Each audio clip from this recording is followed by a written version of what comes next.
Think about someone you love and cherish, someone who always has your back, someone who supports you, someone who truly loves you for who you are. Now imagine that person didn't exist anymore. The valuable memories of that person are forever the only memories that you will ever have of that person. How would that make you feel? Or better question, how would you cope with the reality that you wouldn't be able to see them again? Death has always been used as a universal mechanic in different video games, whether that's restarting you from your latest checkpoint, restarting a whole entire run, even making that the focal point of a entire game. Dying, if you think about it, is used in so many different ways to convey failure or a teaching experience, but I primarily want to shift all my focus to how death is used in single player games to convey a certain critical feeling. There is no respawning or slap on the wrist when a character dies. They are permanently gone from the story. I played a good amount of video games throughout my lifetime, but the games that really resonated with me the most had a habit of absolutely pulling at my heartstrings and killing off important characters.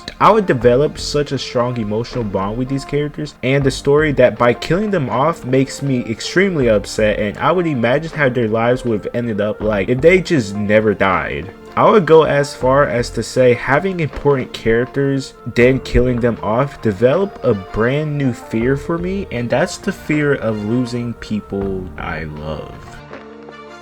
Before I even talk about anything, I'm going to give a spoiler alert for The Last of Us Part 1 and 2, and finally Nobody Wants to Die. I would explain the importance of all of these games in my points, but if you don't exactly care, then stay, no problem. But if you haven't played any of these games and want to, I recommend you click off and maybe don't forget about me and come back when you finish these games. Okay, you're still here. Let's get back to the actual video.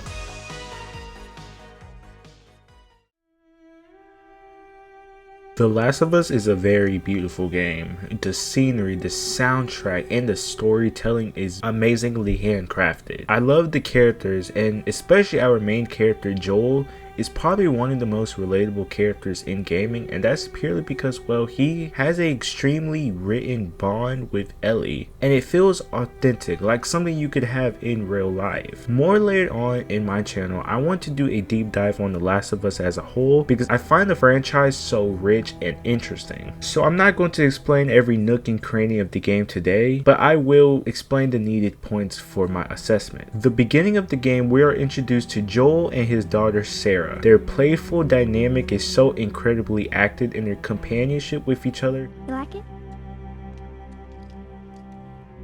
Honey, this is... It's What? nice, but I think it's stuck. It's not... What? No. Oh, ha ha. Just like telling jokes, like Sarah giving Joel a gift which was a watch and Joel saying the watch is broken, and being close to each other makes especially fathers feel like they are Joel in their daily lives. I love this type of storytelling that characters have with each other because it creates some relatability in them and it makes it easier to put yourself in their shoes. More later on, Sarah finds her dad fighting against a next door neighbor, and after Joel kills him, Joel's first thought was reassuring Sarah and making his primary goal is to protect Sarah no matter the cost, which I bet is exactly what fathers would do to protect their daughters if this happened in real life. When we get to the end of the first segment, Joel and Sarah was confronted by a soldier. I'll let the clip play out itself. Right there! I'm not sick. Got a couple of civilians in the outer perimeter. Lead spies. Eddie, what about Uncle Tom? We're gonna get you to safety and go back for him, okay? Sir, there's a little girl. But... Yes, sir.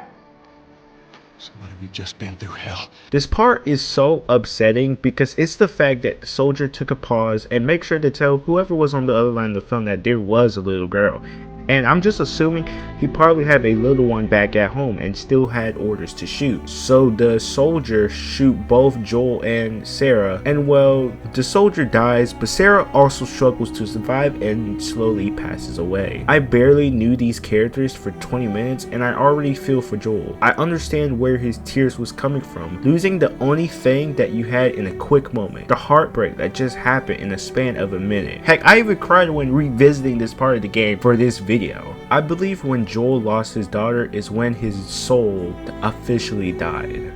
20 years later, we come to Joel waking up, and it's implied that he still have nightmares about losing his daughter and feeling really guilty about failing to protect her. Joel is much older now. He's more snappy, cold, and more bitter. More later on in the game, we met the leader of the Fireflies named Marlene. She wants Joel and his partner Tess to smuggle something out of the quarantine zone, but it isn't a something, it's a someone. The item in question is a kid named Ellie. Joel and Ellie both insist on not working with each other, but Marlene desperately wants her to follow them. Heading back to Joel's apartment, he doesn't pay much mind to Ellie. He's avoidant towards her, and he doesn't exactly speak much to her neither. But one line makes him remember all the trauma he faced up to this point.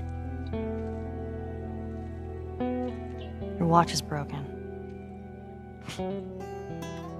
More later on in the game, come to find out Tess gets infected and she asks Joel to finish the expedition. Joel doesn't want to, but she convinces him to. This is another person that Joel loses in a quick moment, and it reflects afterwards.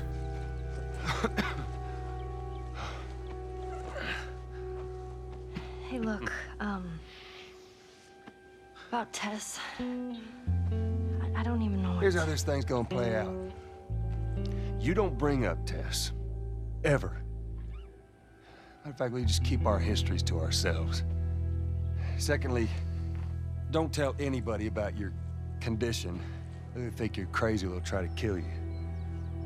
And lastly, you do what I say when I say it. We clear? Sure. Repeat it.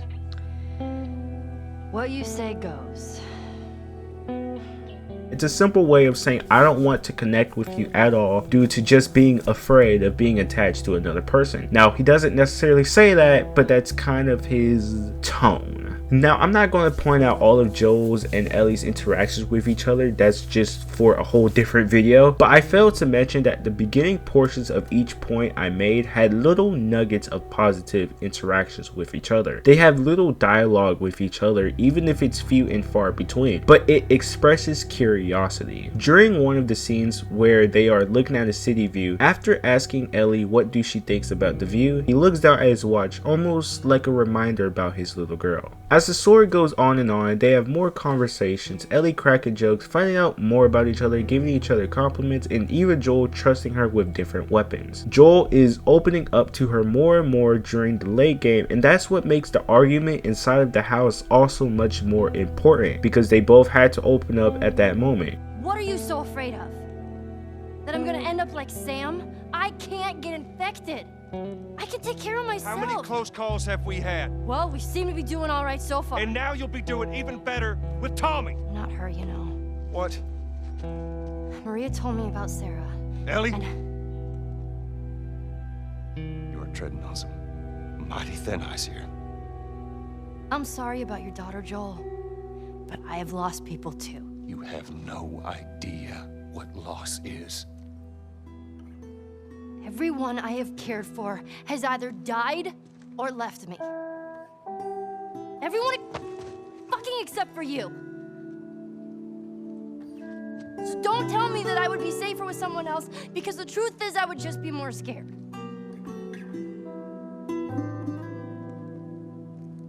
You're right. You're not my daughter. And I sure as hell ain't your dad. It's an extremely powerful scene each time I watch it because it's a trauma bond between two broken people, and it tests Joel's feelings on how he actually views Ellie, aka opening up to her about how he genuinely feels about her. He unwillingly didn't open up to her and said some subpar harsh words, but you could tell she was extremely upset by what he said. A few scenes later, when he was about to send Ellie with his brother Tommy, he decided that he wants to keep Ellie with him to another trip, even asking, "Are you good?" Of course, not saying if she's comfortable on the horse, but more so if she's okay after the argument, and if they are okay. It's truly one of the best moments in the game for me, and it makes me just a tad bit teary watching it again. With Joel and Ellie spending so much time together throughout the game, he allows himself to grieve over Sarah, and I think losing another daughter-like relationship in his life again really scared him, which makes his decision in saving Ellie from making a immune vaccination much more effective when taking account account the whole entire narrative up to this point. And okay, I'm going to make this quick. Let's talk about the elephant in the room, The Last of Us Part 2. It's an extremely emotional roller coaster. It's unfun, it's hard, it's mentally taxing. It's not an easy game to play and enjoy because there isn't supposed to be enjoyment in it. 4 years later, Ellie is now 19 years old, and her relationship with Joel is cemented into being a strong father and daughter bond. And the group went on another expedition and they encountered another group. And one of the new characters in the story is Abby. So Abby and friends heard about Joel and his group, and Abby was the first one to shoot Joel in the leg while they knocked Tommy out. I'm gonna let this whole entire scene play out by itself because I feel like experiencing it in the moment really understands my point. You got her! Look, you got her! Okay?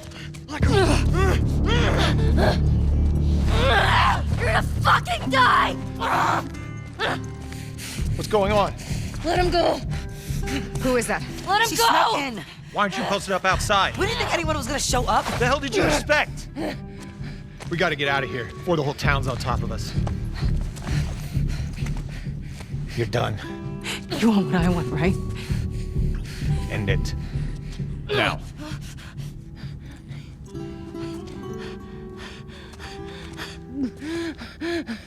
Joel, get up. Joel, fucking get up. Please stop. Please don't shoot me. Joel, please get up. As Joel gets beaten down, they force Ellie to watch as Joel slowly gets withered away with a golf club. The horror about it is Ellie had first row seats in Joel's killing. Someone that Ellie spent most of her teen years with, formed a powerful relationship, and finally found someone that truly understood her, now experiencing absolute torment with Joel's dead corpse right in front of her eyes. The impact of this scene is extremely disturbing. The little ambient noises, the muffled sounds, the severity of this whole entire scene with everything combined sets the game up with an eerie, erratic motivation behind it. It creates Ellie's revenge story and her road to ruin.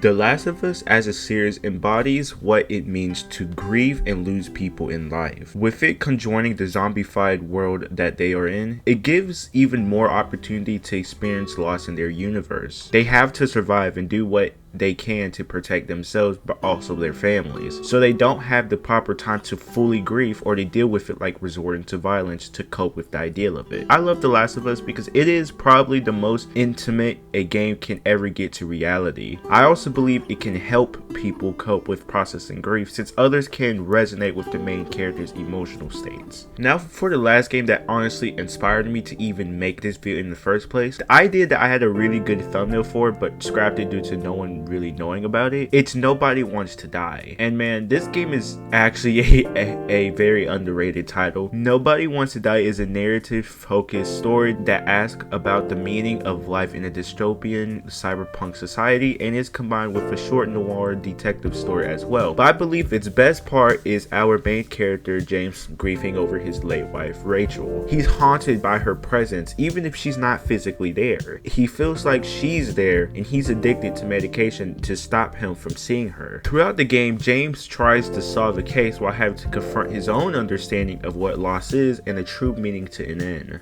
I'm going to be honest, this was the game that confirmed my fear about losing loved ones officially, and after finishing the game, I had legitimate nightmares that my own girlfriend wasn't no longer in my life, and like not in a she's dead type of way, but more so she doesn't exist anymore type of way. It's kind of hard to explain, but how James sometimes hallucinates about getting closer to her then always get pulled back, it would be an exaggeration of how I felt in my own dreams. I know this may seem a little too personal as a video, and even I think I'm sharing a bit much as I no longer have nightmares about this fear anymore, but I always found how games have the ability to create a perspective on something that you never thought before, or in my case you might just gain a new fear from. Extremely fascinating. So I didn't necessarily have a plan to end or really where to go with the rest of this video. This was really for me to express myself thoroughly and get my point across. Games are my favorite type of hobby because it is plain and simply another way of telling a story. story. Just like art, every painting have a story.